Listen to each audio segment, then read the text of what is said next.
안녕하세요. 저는 70대 중반 여자입니다. 지금까지 저는 4번이나 제 가족을 잃었습니다. 한 가족만 제 곁을 떠난다 해도 가슴이 찢어질 것 같은데 이런 일을 4번이나 겪고 나니 제 마음은 이미 갈기갈기 찢어져 흔적도 찾아보기도 힘들 정도입니다. 제 마음이 어떨지 짐작은 가시나요? 사람의 목숨이 이렇게까지 허망하다는 것을 알고 난 후로는 정말 살기도 싫었는데 제 곁에 남은 단 한 사람을 생각하며 버티고 있습니다. 저는 어렸을 적부터 몸이 약했습니다. 얼마나 심했냐면 한참 뛰어놀 나이인 초등학생 때에도 더운 날에 밖에서 체육을 하면 3번 중에 1번은 쓰러졌습니다.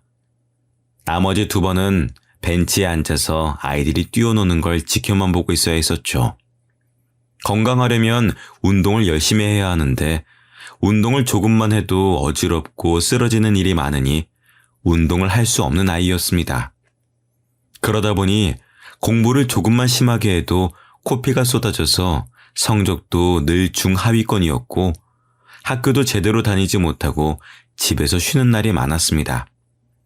그렇게 고등학교까지는 어찌어찌 졸업을 하고 일을 하려고 했었는데 무슨 일을 해도 제가 몸이 너무 약해서 얼마 가지 않아 못 버티고 쓰러져 버리니 회사 입장에서도 저를 쓰기 찜찜했었는지 3개월을 못 넘기고 해고당하기 일쑤였어요. 다행히 그때까지만 해도 저희 집이 부유했던 편이라 일을 안 해도 충분했었습니다. 그래서 결국에는 취직은 포기하고 집에서 요양을 하고 있었는데 제 눈길을 사로잡은 건 늘 같은 시간에 저희 집 앞을 지나다니는 한 남자였습니다. 늘 온몸에는 흙투성이에 먼지를 뒤집어 쓴 꼴을 하고서도 뭐가 그리 좋은지 신이 나서 걸어가는 모습을 보면서 그 사람이 궁금해지기 시작했어요. 그렇게 며칠을 그 사람을 보다가 하루는 직접 말을 걸어봐야 되겠다 마음을 먹고 그 사람이 지나가는 시간에 맞춰서 집 앞에서 기다리고 있었습니다. 제 예상대로 그 남자는 제 눈앞에 나타났고 저를 지나쳐 가려는 것을 붙잡았어요. 저기요, 잠깐만요. 그러자 남자는 주위를 휙휙 둘러보더니 아무도 없다는 것을 깨닫고는 자신을 가리키며 두 눈을 동그랗게 뜬 채로 저를 바라만 보고 있었습니다. 저는 이 집에 사는 사람인데요. 매일 그쪽이 지나가는 걸 봤거든요. 친해지고 싶어서 그런데 이름이 뭐예요? 남자는 처음에는 저를 이상한 사람 보듯 쳐다봤었지만 긴장해서 두 손을 한껏 모으고 어쩔 줄 모르는 제 모습을 보고서는 의심을 풀고 대답해 주었습니다. 그 남자는 저희 집 근처에서 일하는 건축업자였더라고요. 흙먼지들을 뒤집어 쓰고 있었던 이유를 바로 알 수 있었죠.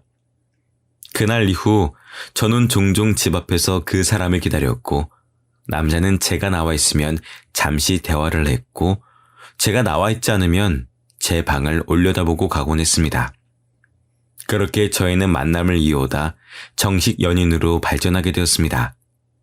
그런데 제가 남자를 만나는 것을 알게 된 집안은 그야말로 난리가 났어요.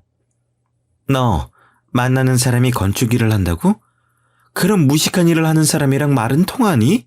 그래, 너 정신 차려. 네가 아직 사회생활도 제대로 안 해보고 많은 사람을 못 만나봐서 그런 사람이 눈에 들어오는 거지. 조금만 지나봐. 달라질걸? 그래, 얼른 정신 차려. 그런 남자를 못하러 만나? 언니와 어머니는 현장에서 일을 하는 사람을 대놓고 무시하시면서 헤어지라고까지 하시더라고요. 저는 절대 안 된다며 오히려 남자친구를 만나러 보란듯이 밖으로 데이트도 나갔었습니다.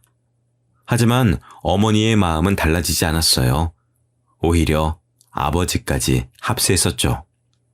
너 요즘 만나는 사람 있다고 들었다. 별 볼 일 없는 사람 같던데. 그런 사람 만나면서 시간 낭비하지 말고 내가 봐놓은 선짜리나 나가봐라. 아버지는 아버지의 사업에 도움이 될 만한 사윗감들로 선자리를 주선하기 시작하셨어요. 저는 절대로 안 나가겠다면서 버텼었지만 결국엔 어머니의 손에 붙잡혀 나갔었습니다. 제 말은 들은 채도 않고 상대 남자가 결혼하고 싶다는 의사를 밝혀오면 집에서는 그 남자와 결혼하는 게 어떻겠냐며 성화하고 난리였어요. 어차피 몸도 약해서 일도 제대로 못하고 그렇다고 머리가 뛰어난 것도 아니니 그냥 내가 봐놓은 괜찮은 남자랑 결혼해. 에? 그거 너도 좋고 우리 집안에도 좋은 거야. 그게 어떻게 저한테 좋은 거예요? 저는 싫어요. 결혼은 제가 좋아하는 사람이랑 할 거예요. 제가 알아서 하게 내버려 두세요. 어쩜 너는 그렇게 제가 하고 싶은 것만 하려고 할 수가 있니? 자꾸만 그렇게 네 마음대로 할 거면 집 나가서 그 남자랑 살아.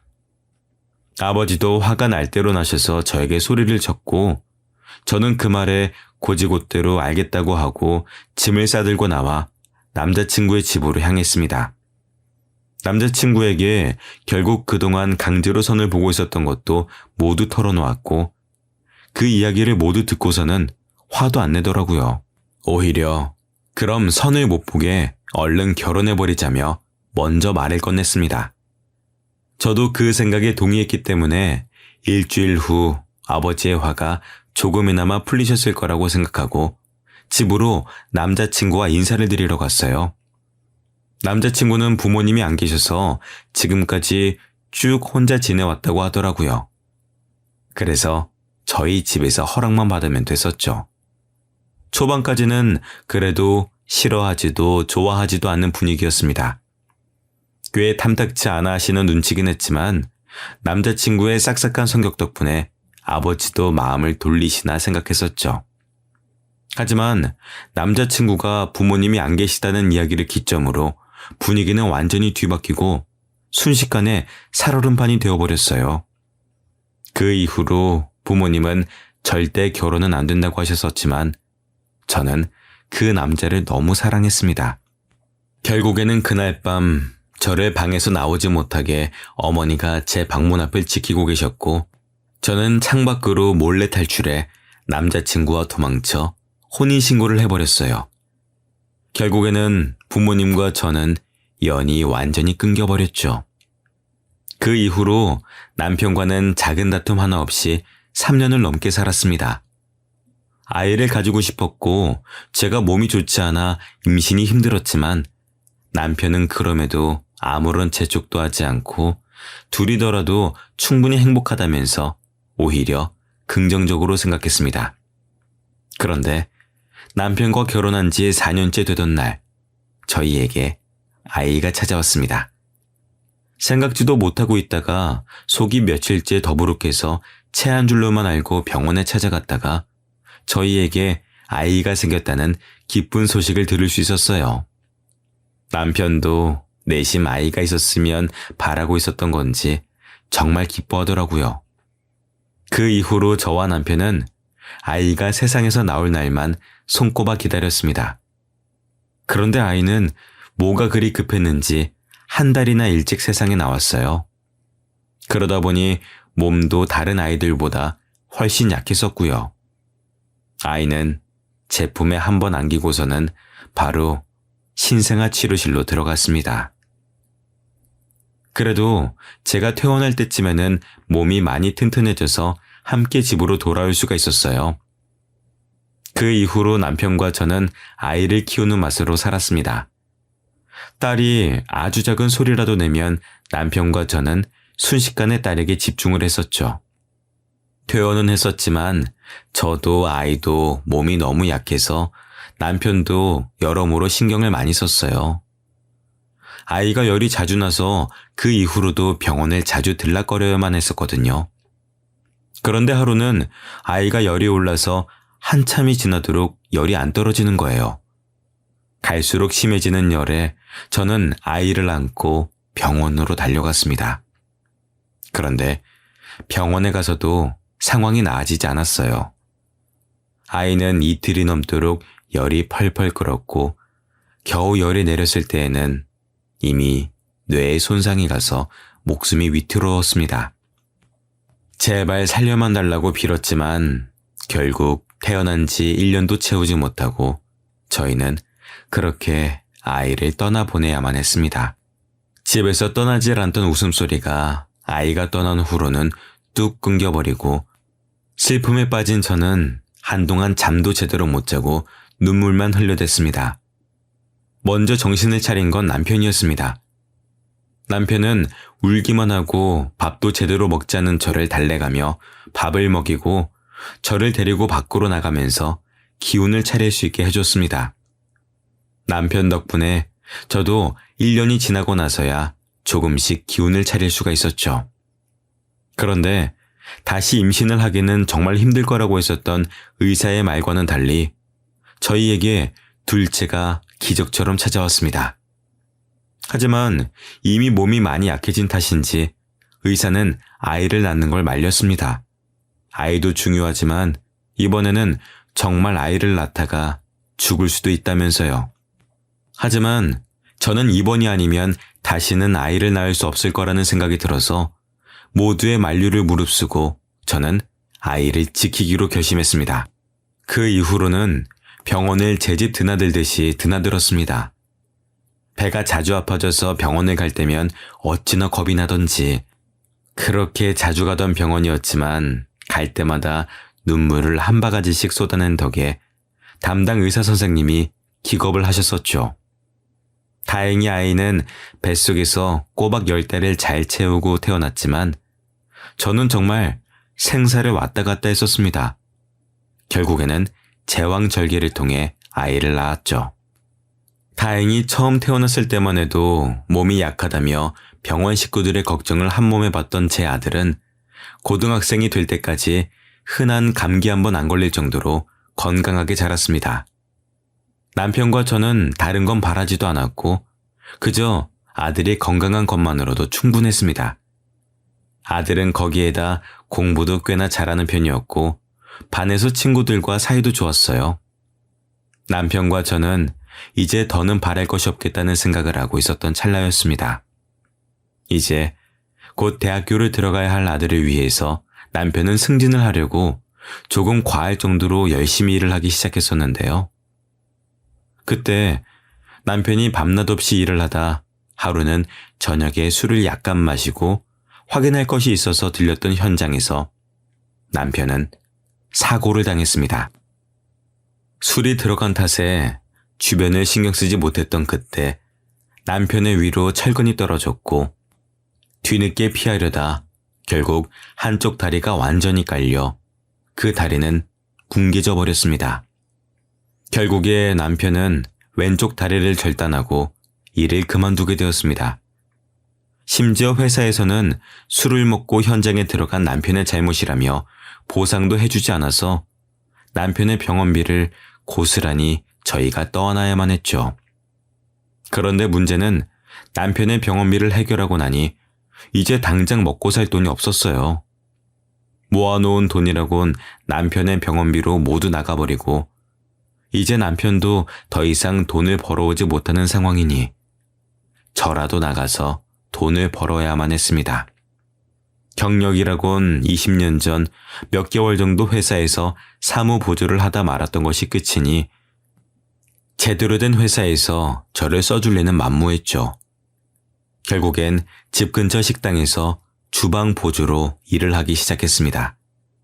둘째를 낳은 후로는 몸이 더 약해져서 일을 하다 가끔씩 어지러움을 느끼기도 했지만 제가 아니면 돈을 벌어올 사람이 없으니 버텨야만 했어요.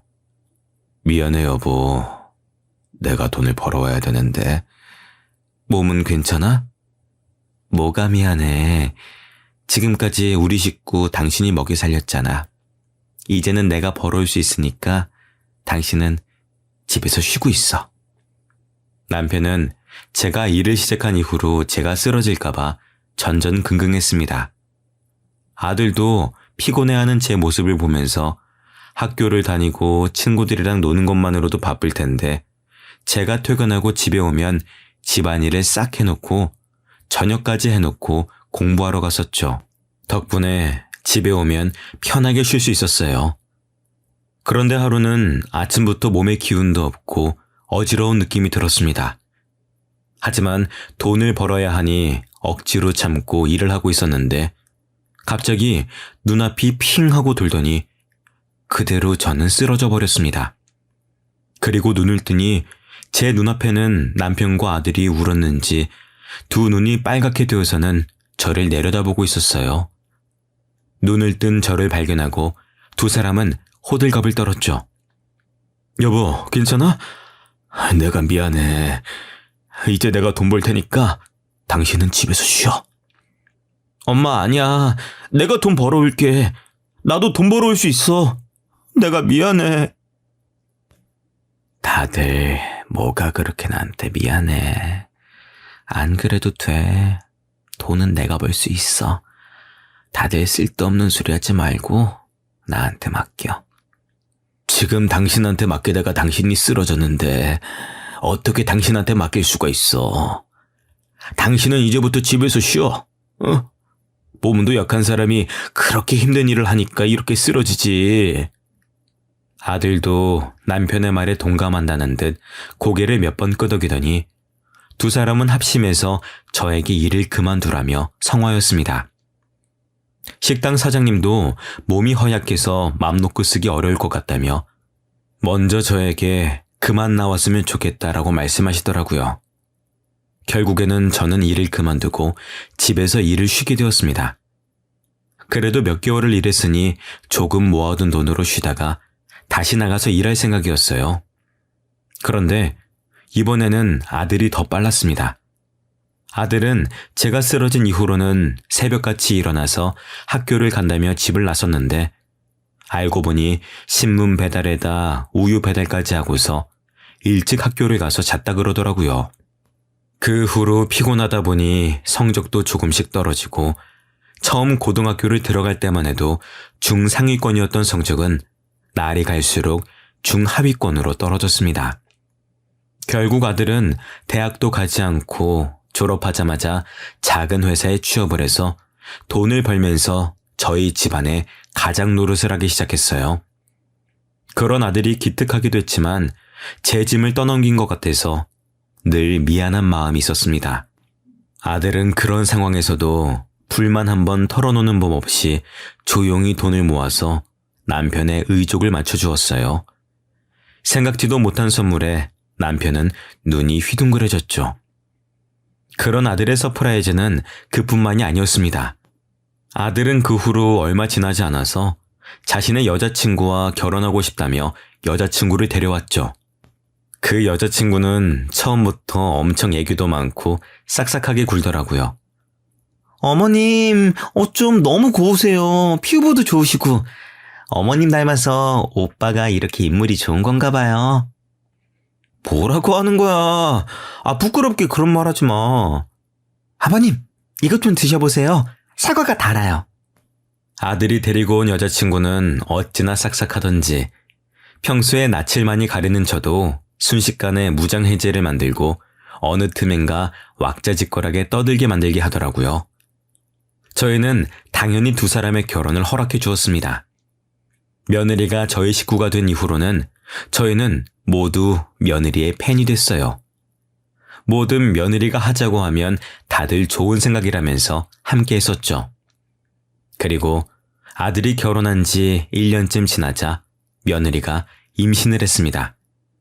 저희 가족은 모두 기뻐하면서 안 그래도 예뻐하던 며느리를 어디 스치면 상처날까, 부딪히면 깨질까 조심스럽게 도자기처럼 다뤘습니다. 아버님, 이 정도는 제가 할 수 있어요. 저 주세요. 아유, 그러다가 접시가 깨져서 뱃속에 아기라도 놀라면 어떻게 하려고 그래. 저 새아가는 저기 소파에 앉아서 TV나 보고 있다가 우리가 부르면 와서 그때 밥 먹어, 응? 다 해놓은 반찬들을 덜어놓을 접시를 옮기는 것마저도 며느리를 시키지 않을 정도였죠. 별것도 아닌 것들로 진지해져서는 옥신각신하는 남편과 며느리를 보고 있을 때면 웃긴 코미디 프로그램을 보고 있는 것처럼 아들과 저는 웃음을 터뜨렸습니다. 에이, 왜 그렇게 웃는 거야? 응? 뭐가 웃겨? 아버지, 이게 어떻게 안 웃겨요. 제 와이프도 접시 정도는 나를 줄 알아요. 그렇게 신주단지 모시듯이 안 해주셔도 돼요. 임신한 몸인데 흰주단지보다도 더 귀하지. 네 엄마가 너 임신했었을 때는 이것보다도 훨씬 더 심했었어. 며느리라서 부담스러워할까봐 내가 참고 있는 거지. 아버님, 저 부담스러우세요? 저는 하나도 안 부담스러운데. 남편의 말에 며느리는 장난기가 도진 듯 남편을 놀리듯 이야기했습니다.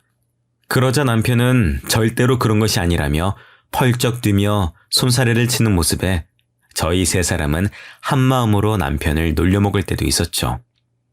그렇게 시끄럽지만 행복한 일상 속에서 아이도 무사히 잘 태어났습니다. 태어난 아이는 정말 며느리를 쏙 빼닮았더라고요. 잘 울지도 않고 생글생글 웃기만 하는 모습에 손주를 보고 있다 보면 하루가 어떻게 지나가는지 모를 정도로 시간이 뚝딱 흘러갔습니다. 남편과 저는 맞벌이를 하는 아들네 부부를 대신해서 자주 아이를 봐주고 있었는데요. 며느리가 다시 복직을 하면서부터 조금씩 바뀌기 시작했습니다. 처음에는 일찍 퇴근을 해서 아이를 데리러 꼬박꼬박 자러던 며느리가 갈수록 야근이니 회식이니 하면서 데리러 오지도 않고 일주일에 한 번 올까 말까 하더라고요. 아들이 손주를 데리러 오긴 했었지만 아들도 바쁘면 손주를 데리러 오지 못해 며칠을 내리 저희 집에서 보낸 적도 있었습니다. 그러다 보니 웃기만 하던 손주가 부모님이 보고 싶은지 울며 보채는 날도 많아졌었죠. 처음에는 저희에게 오면 부모와도 잘만 떨어지던 아이가 저희 집에 오면 제 부모랑 한참을 떨어져야 한다는 걸 알아차렸는지 떨어지지 않으려고 하더라고요. 그 모습에 저희도 마음이 안 좋아져서 아들이든 며느리든 둘 중 하나는 일을 잠시 쉬면서 아이랑 함께 시간을 보내주라고 말했었지만 두 사람은 한치의 양보도 없었습니다. 이번에는 당신이 양보해줘. 나 이번 일만 잘 풀리면 승진이야. 그럼 돈도 훨씬 더 벌 수 있는데 내가 그걸 포기할 수가 없잖아. 당신만 그래? 나도 그래.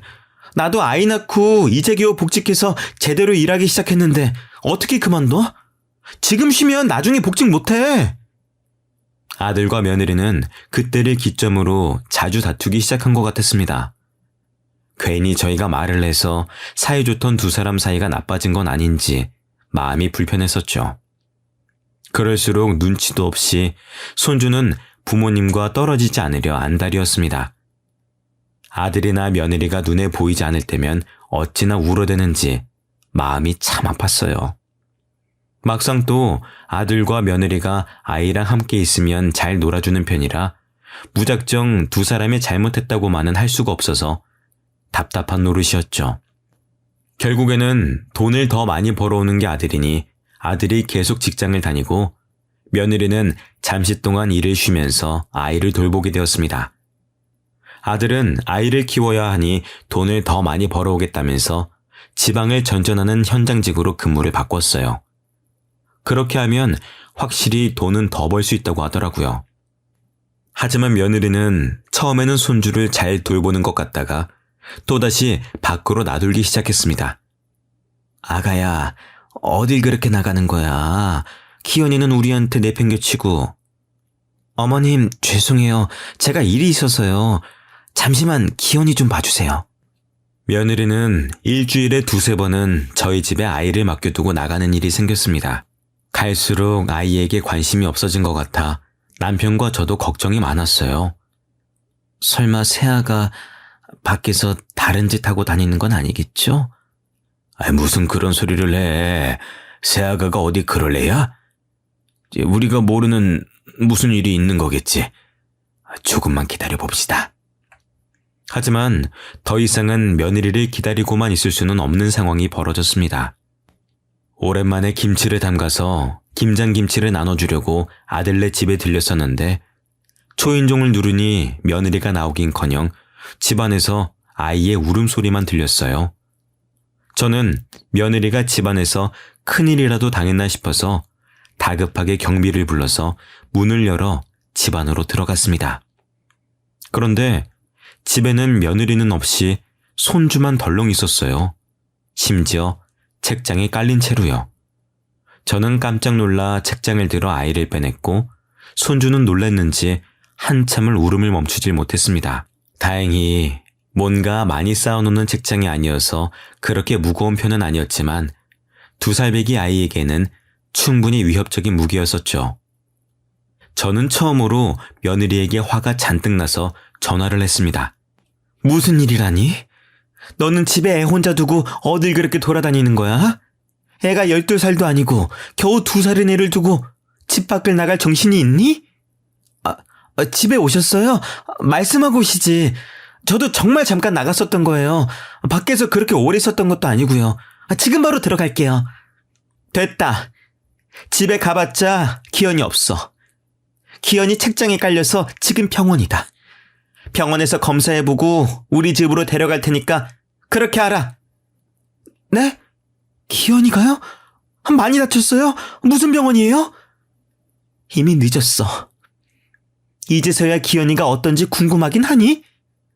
저는 화가 나서 며느리에게 병원도 어딘지 알려주지 않고 끊어버렸습니다. 다행히 손자는 어디 한 군데 크게 다치질 않아서 바로 퇴원할 수 있었습니다. 그리고 집으로 가니 며느리가 안절부절 못하면서 저희 집 앞에서 기다리고 있더라고요. 어머님! 기현이는요? 크게 다친 곳은 없죠? 그렇게 걱정됐으면 아이를 혼자 두고 밖에 나가질 말았어야지. 죄송해요.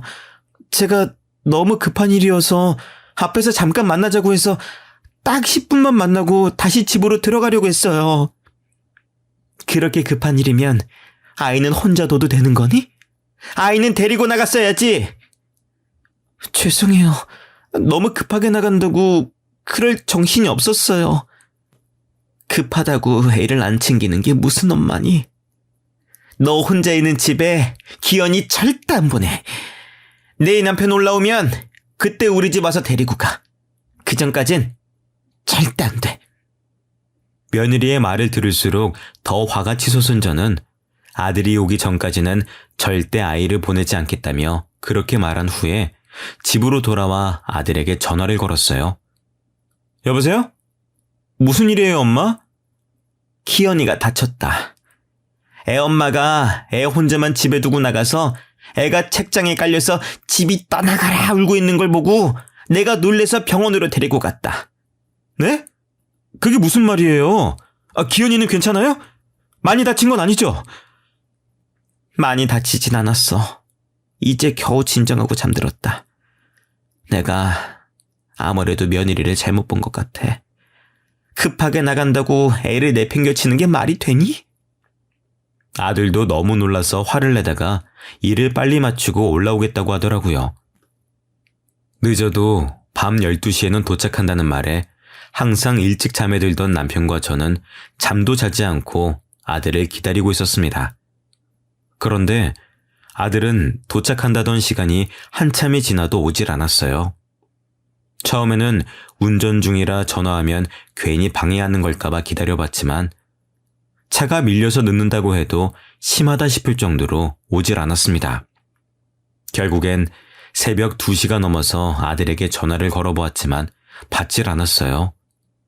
얼마 지나지 않아 며느리에게 전화가 왔습니다. 아들에게 사고가 났으니 얼른 병원으로 와달라면서요. 그렇게 저는 병원에서 나온 지 24시간도 채 지나지 않아 다시 병원으로 향했습니다. 아들은 급하게 운전을 해서 올라오다가 졸음운전 차량과 사고가 나면서 차가 심하게 훼손됐다고 하더라고요.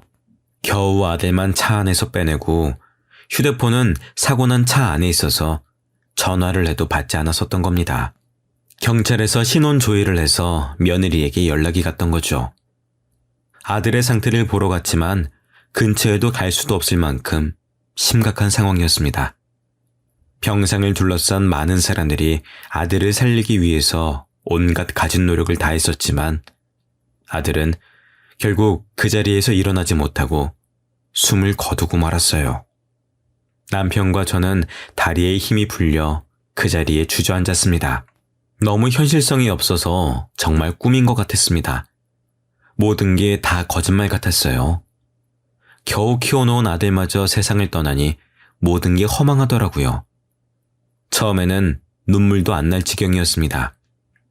그 상황 자체를 받아들이질 못해서 아들은 아직 지방에서 올라오지 않은 거라고 생각하고 아들에게 계속 전화만 걸어댔었지만 결국에는 현실을 받아들여야만 했습니다. 아들에게 아무리 전화를 걸어도 전화는 연결되지 않았고 저는 그제야 아들이 정말 세상을 떠났다는 걸 실감하고서 그대로 무너져 내렸어요. 늘 제 옆에서 든든하게 받쳐주던 남편도 이번만큼은 도저히 감당할 수가 없었는지 함께 무너져 내려서 저희는 부둥켜 안고 울다가 그대로 저희 둘 다 실신까지 했습니다. 우리 아들, 내가 전화만 안 했어도 내가 괜히 전화해서 급하게 오느라 그런 일을 당한 거야. 다 내 잘못이야. 왜 하필 그때 전화를 했을까?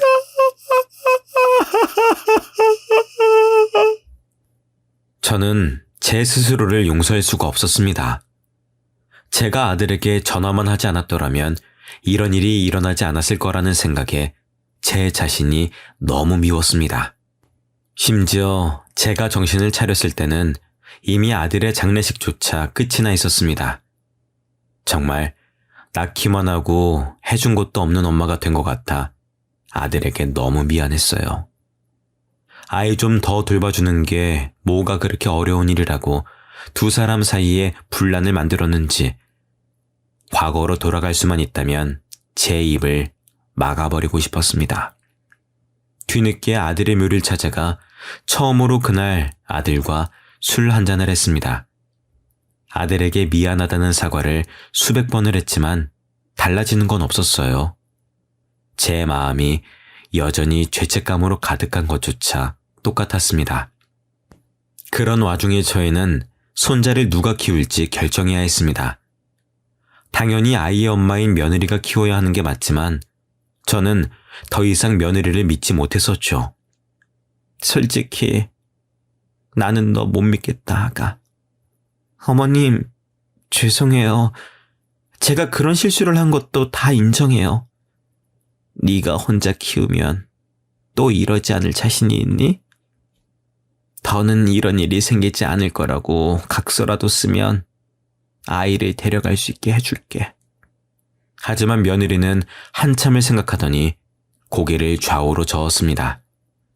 어차피 각서라고 해봤자 법적 효력도 없는 것이니 그냥 쓰고 데려갈 수도 있었던 건데 며느리는 오히려 그럴 수 없을 것 같다면서 아이를 포기하고 떠나가더라고요. 그 이후로 저와 남편 둘이서 손자를 키우며 살아왔었는데요. 할머니 할아버지 밑에서 자라서 주위 친구들이 놀려서 기가 죽으면 어쩌나 걱정도 많았지만 손자는 그런 기색 하나 없이 저희를 부모처럼 생각하며 자라왔습니다. 중간에 사춘기가 와서 반항을 조금 하긴 했지만 요즘 아이들의 사춘기에 비해서는 귀여운 수준이었었죠. 손자가 고등학교에 입학하고 얼마 지나지 않아 저에게는 또 불행한 일이 닥쳤습니다. 바로 남편이 간암에 걸렸다는 거였어요. 왜 아이들을 다 키워놓기만 하면 주위에서 이렇게 안 좋은 일들이 생기는 건지 정말 하늘이 원망스러웠었죠. 심지어 남편은 몸이 안 좋다는 걸 느끼고 있으면서도 손자 대학 등록금이 모자랄까 자기 병원비를 아끼려고 병원조차 가지 않고 버티고 있더라고요. 갈수록 남편의 얼굴이 거무칙칙해지는 게 이상해서 피부 문제인가 생각했었는데 이미 간암이 다른 곳까지 전이가 돼서 치료가 힘들겠다고 하더라고요. 남편은 다리를 잃은 이후로 술을 마시기 시작했었는데 아들이 사고로 죽고 난 다음부터는 틈만 나면 아들에게 가서 이야기하다 술도 한잔하고 오는 게 일상이 되어버렸거든요. 아무래도 그것들이 쌓이고 쌓이다 보니 결국 병이 돼버린 것 같았습니다. 아무래도 우리 아들은 당신보다 날 더 좋아했던 것 같아. 그러니까 아빠가 보고 싶어서 이렇게 먼저 데려가지. 당신, 그런 말 말아요. 무슨 그런 무시무시한 소리를 아무렇지도 않게 해. 당신은 천천히 와. 내가 먼저 가서 우리 딸하고 둘째 아들하고 놀고 있을게. 남편은 자신이 맞이할 결과를 알고 있다는 듯 모든 것을 체념한 채로 재미없는 농담을 하며 하루하루 버텨냈습니다. 늦었지만 그래도 치료를 해보기 위해서 남편은 병원에서 항암 치료를 시작했었지만 이미 나이가 있어서 그런지 치료를 버텨낼 체력이 부족했었는지 결국 수술조차 제대로 받아보지 못하고 병원에서 숨을 거두었습니다. 도대체 몇 번째인지 하늘을 원망할 힘도 없었어요. 제게 온 두 아이부터 남편까지 제 가족은 모조리 제 곁을 떠났습니다. 혹시나 손자에게도 그런 불행한 일이 닥치진 않을까 걱정되기 시작했죠. 그래서 손자만큼은 힘든 일도 하지 않고 편하게 자랐으면 했습니다. 하지만 그것조차 제 마음대로 되질 않았어요. 남편이 죽고 나온 보험금도 남편의 병원비를 해결하고 그렇게 많이 남지도 않더라고요. 그래서 저는 다시 일을 시작할 수밖에 없었습니다. 나이는 꽤 있었지만 그래도 저를 받아주는 곳이 있긴 있더라고요. 그래도 요리는 꽤 잘하는 편이라 주방에서 일을 할 수가 있었습니다. 하지만 그렇게 일을 한 지 2달도 채 지나지 않아 그만 불에 심하게 손을 대어서 한동안은 붕대를 칭칭 감은 채로 살아야 했습니다. 당연히 일도 그만둬야 했었죠. 나이가 있으니까 화상을 입은 손이 낫는 것도 더디더라고요. 점점 생활비가 줄어가는데 일은커녕 일상생활조차도 힘드니 걱정이 늘어갔습니다. 그런데 그런 제 걱정을 알아차린 건지 손자가 이번에는 아르바이트를 하기 시작했어요. 손자는 저녁에 야간 자율학습을 빼고 아르바이트를 하는 것도 모자라서 주말에도 아침부터 저녁까지 일을 하더라고요. 그런 모습에 손자를 말리고 싶었지만 말린다고 해서 모든 게 해결되는 게 아니니 참 여러모로 걱정이 많았었습니다. 그런데 공부도 곧잘하던 손자가 대학을 안 갈 거라며 저에게 말을 하더라고요. 아무래도 등록금을 낼 돈이 없으니 걱정이 돼서 그런 것 같았습니다. 하지만 제 손으로 손자의 인생을 망치고 싶지 않아서 등록금은 알아서 할 테니까 제발 쓸데없는 생각 말고 대학은 꼭 가야 한다고 한 달을 넘게 설득한 덕분에 손자는 다시 대학교를 가겠다고 마음을 고쳐먹었습니다. 하지만 손자가 걱정하는 것처럼 등록금이 문제였어요. 그걸 해결하려면 저도 나가서 돈을 벌어와야 했었죠.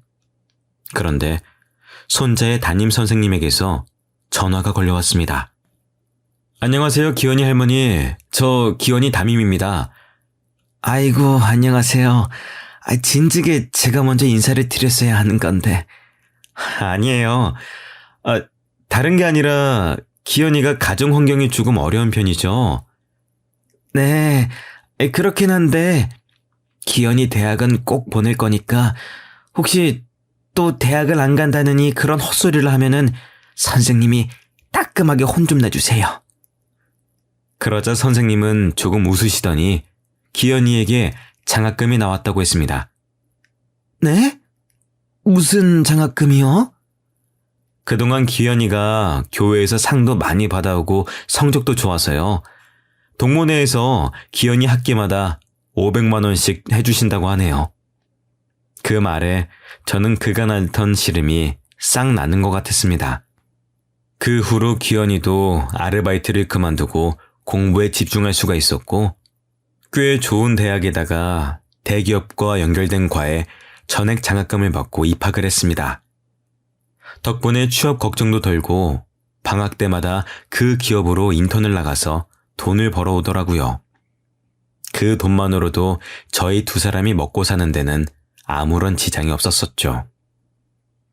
그런데 어느 날 저희 집으로 며느리가 찾아왔습니다. 어머님, 그동안 잘 지내셨어요? 아버님 소식은 얼마 전에 들었어요. 무슨 일로 찾아왔어? 이제서야 기현이가 보고 싶은가 보지? 그러자 며느리는 고개를 푹 숙이고 눈물을 뚝뚝 떨어뜨렸습니다.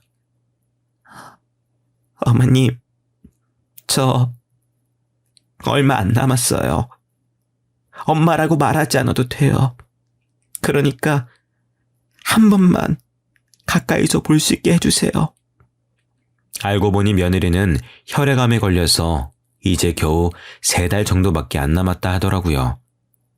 매번 멀리서 손자가 커오는 걸 봤었는데 죽기 전에 마지막으로 가까이서 보고 싶어서 직접 찾아온 거였습니다. 얼마 남지 않았다는 이야기에 마음이 약해진 저는 기현이와 며느리를 만나게 해주기로 결정했습니다. 생각해보면 며느리도 의도한 건 아니었던 사고였는데 제가 너무 며느리만 몰아붙였었는지 후회되기도 했었고요. 그리고 그날 저녁, 손자는 정말 오랜만에 친엄마를 만났습니다. 네, 엄마라고요?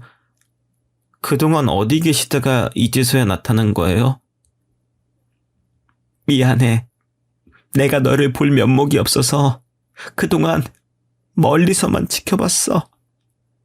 처음에는 며느리에게 적대적이던 손자는 이야기를 하다 결국에는 엄마의 품에 안겨 한참을 울었습니다. 지금까지 어른스러운 척 버티고 있었지만 손자도 아직 어린아이였어요. 그 후로 손자와 며느리는 남은 3달이라는 시간 동안 그동안 하지 못했던 것들을 잔뜩 하며 시간을 함께 보냈습니다. 둘이서 캠핑도 가고 바다도 보러 가고 함께 아들에게 인사도 하러 다녀오면서요. 하지만 그 떨어져 있던 사이의 공백을 다 메우기도 전에 며느리는 세상을 떠났습니다. 그리고 손자의 앞으로 어마어마한 금액의 재산을 남겨주고 떠났습니다. 알고 보니 며느리는 그동안 꽤 돈을 많이 벌어왔나 보더라고요. 며느리의 친구이자 대리인에게 이야기를 들으니 손자를 혼자 두고 나갔던 날 며느리가 믿고 투자금을 맡긴 사람이 도망쳤다는 이야기에 황급히 나갔었던 거였어요. 제 아들이 지방을 돌아다니며 힘든 일을 하는 게 싫어서 자기가 직접 퇴직금으로 투자를 하려고 사람들을 만나면서 정보를 찾아다녔었는데 그게 저의 눈에는 그저 놀러만 다니고 있었던 걸로 보였던 겁니다. 결국에는 일이 모두 끝나고 한참 후에야 돈을 들고 도망간 사람을 찾아내 돈을 돌려받았고 그 이후로 여기저기 투자를 하다 대박이 나서 꽤 큰 돈을 모았다고 하더라고요. 그리고 그 돈으로 손자의 고등학교에 연락해 장학금 형식으로 손자에게 돈을 전달했던 것이었어요. 그 말을 들으니 그동안 오해하고 있었다는 사실에 너무 미안하더라고요. 며느리는 말하지 말라고 했다고 했지만 친구라는 사람은 그동안의 며느리의 속사정을 모두 알려주었습니다. 며느리도 제가 왜 그랬는지 충분히 이해하고 있으니 미안해할 필요는 없다는 말까지 덧붙였지만 그래도 며느리에게 사과 한번 제대로 못한 것이 못내 마음에 걸렸었습니다. 장례를 치르는 내내 마음이 불편하더라고요. 원래는 며느리가 죽기 전에 아무도 모르는 납골당에 자기를 안치해 주기를 바란다고 말을 전했다곤 했지만 손자와 상의 끝에 아들의 미호 옆에 나란히 며느리를 묻어주었습니다. 너무 늦게 오해를 풀어서 미안하다며 하늘에서 아들에게도 털어놓길 바라는 마음으로요. 그 이후로도 벌써 5년이 지나서 졸업을 앞두고 있습니다. 졸업하고 바로 자기가 가고 싶은 부서로 취직을 한다고 하니 이제 정말 걱정은 없습니다. 그동안 군대도 무탈하게 다녀오고 여자친구도 만들었어요. 주변 사람들을 넷이나 잃은 건 과거에 제가 너무 이기적이어서 벌을 받았나 생각합니다. 제멋대로 판단해버린 탓에 몇 명이나 상처를 받았을지 가늠이 안 되네요. 많이 늦은 것 같지만 남에게 도움만 받는 삶이 아니라 도움이 되는 삶을 살고 싶습니다. 여러분들도 너무 받기만 하는 삶보다 뭐든 주고받는 인생 사시길 바라겠습니다.